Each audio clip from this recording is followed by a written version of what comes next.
ሰላም ሰላም ውድና የተከበራችሁ የጅማ ሚዲያ ቤተሰቦች እንዴት ናችሁ? ሰላማችሁ ብዝት ትርፍርፍ ይበልልኝ። እኔ ጋር ሁሉ ሰላም። ይህ የምታዩት ወንድማችን ሙሉቀን ደጀኔ ይባላል። ይህ ወጣት ማለት ነው እንግዲህ አፋልጉኝ ተብሎ ተለቆ ነበረ ማለት ነው።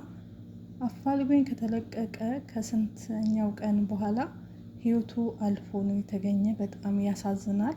እንግዲህ የ12ኛ ክፍል ተማሪ ነበረ። ፈተና እድሜው 20 አመቱ ነው።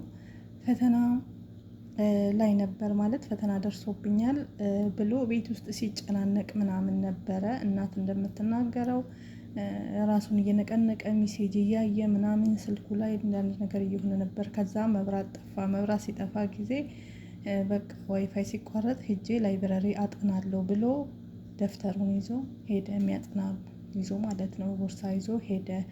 ከቤት ከወጣ በኋላ እዛው አደረ፣ ሳይመጣ ቀረ። ጓደኛው ደውሎ ዛሬ እኮ ሙሉቀን አልመጣም ትምህርት ቤት ለምንድን ነው ብሎ በሚጠይቅበት ሰዓት አልመጣም እንዴ? አዎ አልመጣም ሲሉ ከዛ ሄደው አመለከቱ። ስልኩን ቢደውሉ ስልኩ አይሰራም።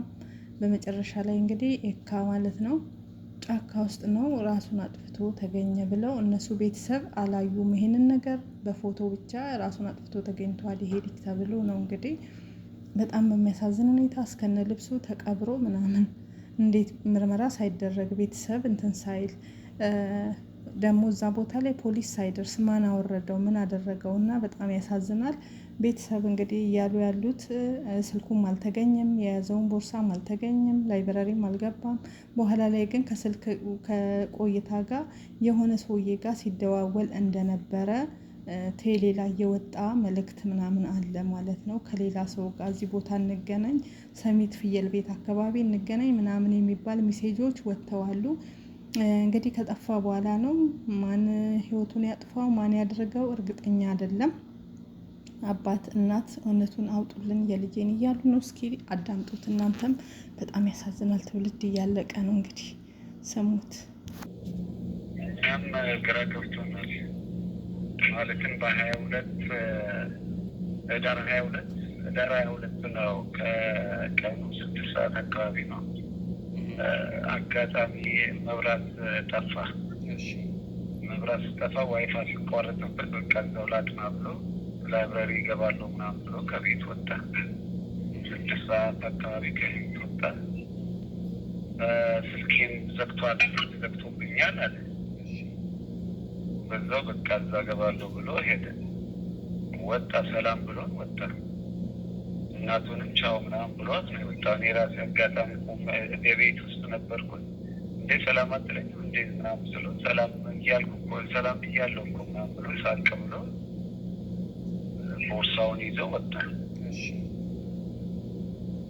ከዛ እኛ ስልኩም ዘግቷል ዘግቶብኛል ስላለ ለምን ዘጋ? ለምን ኳስ እያየ ነበር ለምን ዘጋ ምናምን ለምን እስከሚዘጋ ድረስ ለምን ትጠብቃለህ አልኩት።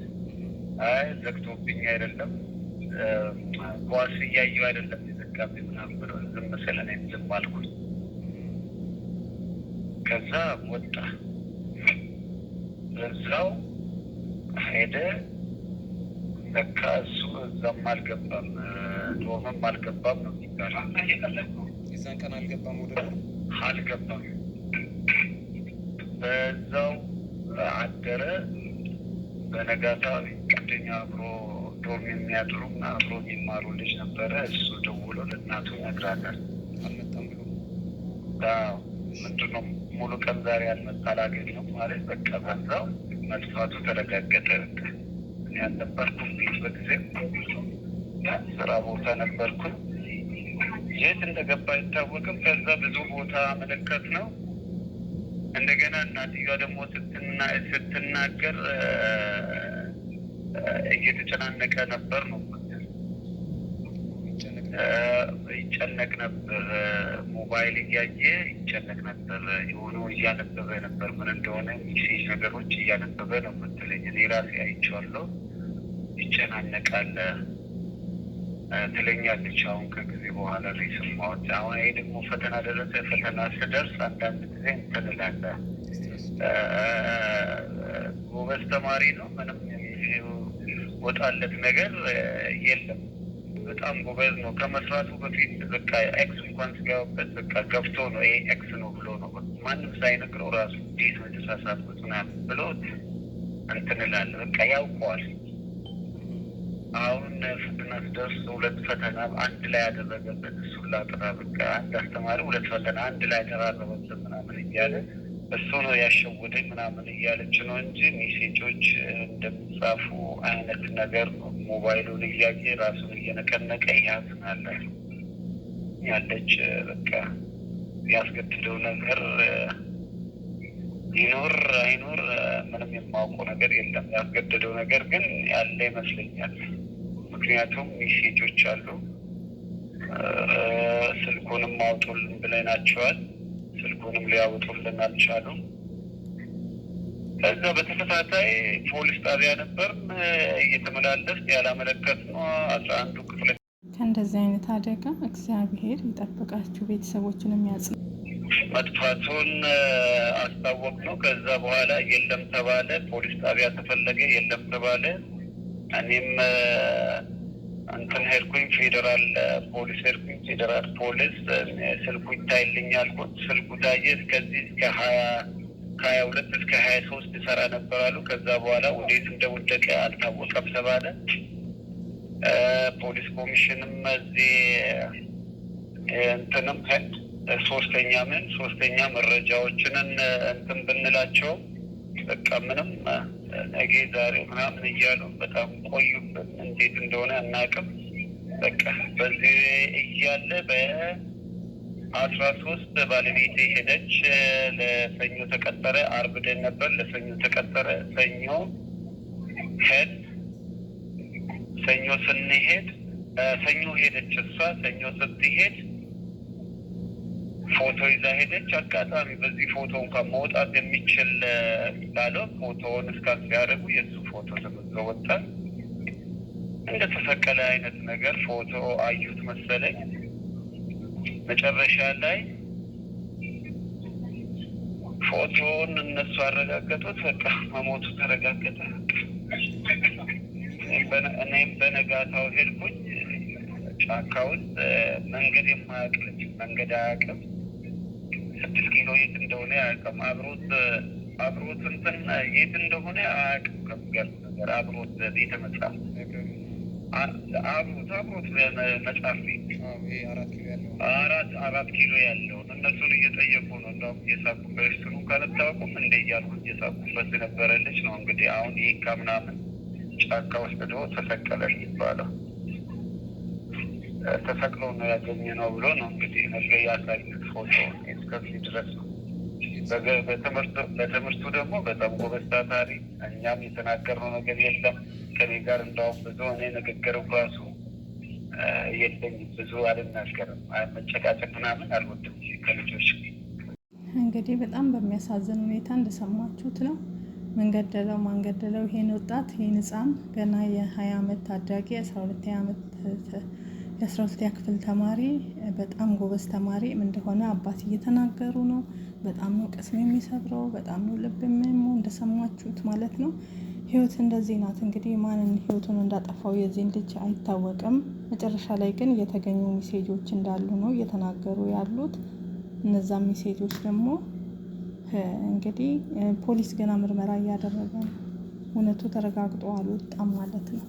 ያሳዝናል። አንድ ሰው ከጠፋ በኋላ መጨረሻውን የሚገርመኝ እንዴት ነው ቤተሰብ አስክሬን ሳያይ አስክሬን ምርመራ ሳይደረግ ነው ፖሊስ ራሱ ነው የቀበረው ማለት ነው እንደተናገሩት እሳቸው። እነሱም አላዩም።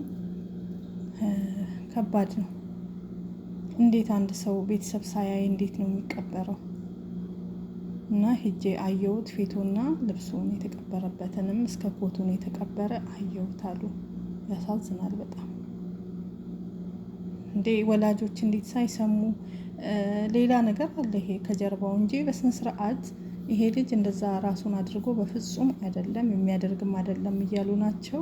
ፖሊስ ነው እንደዚህ ተደርጎ እንዴት ተገኘ? እንግዲህ ህይወቱን አጥፍተው ራሳቸው ናቸው እንደዚህ ያደረጉት እንጨት ላይ አንጠልጥለውት ማለት ነው እንጂ በፍጹም እያለ እነሱ ያነባል፣ ይደግማል ቤት ውስጥ እዛም ራሱ ሳይደግም ጸሎት ሳያደርግ እንደማይተኛ ነው አሁን የሚነግሩ። በዚህ ላይ እህቱም ታማ ነበረች። ለእሷም አንዳንድ ጊዜ ለእርዳታ የሚያደርጋቸው ጸሎቶች ነበሩ እና ታታሪ ነበር። በእምነቱም ታታሪ ነው፣ ጎበዝ ነው። እንድትተባበሩኝ ይጠይቃል። ወዴት መሄድ እንዳለብኝ፣ ለምን እዛ እንደሄደ፣ ስልኮቹ ሜሴጆቹ ላይ ምን ሲያወሩ እንደነበረ፣ እንደገና ደግሞ ጨርቆስ ክፍለ ከተማ የሚባል በከላይ ይልቅ እሷ ናት ባለቤቴ ናት የምታውቀው፣ ስደዋወል ነበር፣ እሱ ስደውል ነበር ብለዋል። የ53 አመት ነው፣ አይተናል አሉ። ፍየል ቤት ስልኩ ተገኝተዋል፣ ከእሱ ጋር ሲያወራ ነበር። ማን ገብረ መድህን የሚባል ነው። እንደዛ አይነት ነገር ነው ያለ። ስፔስ እሱ እንዲያጣሩ ራሱ ይፈልጋሉ ብዬ ነው ማስበው። እሱ ራሱ አልተጣራም። በሂደት ነው ያለ። ምን እንደሆነ ከቴሌው ምኑም በቃ ማወቅ እፈልጋለሁ። እነሱም በሂደት ይዘዋል። ሶስተኛም እግዚአብሔር ስጣቸው እየተባበሩኝ ነው። ከዛ እንዳውም ስሰቡ በጣም ሲያለቅሱ ነበር ነው የሚባል። በጣም እንደተባበሯት፣ በጣም ቅስማቸው እንደተሰበረ ነው እየሰማሁት። በእርግጥ በጣም ስተባበሩን እንደነበረ ነው። በጣም ኮሚሽነሩም በጣም ምርጥ በቃ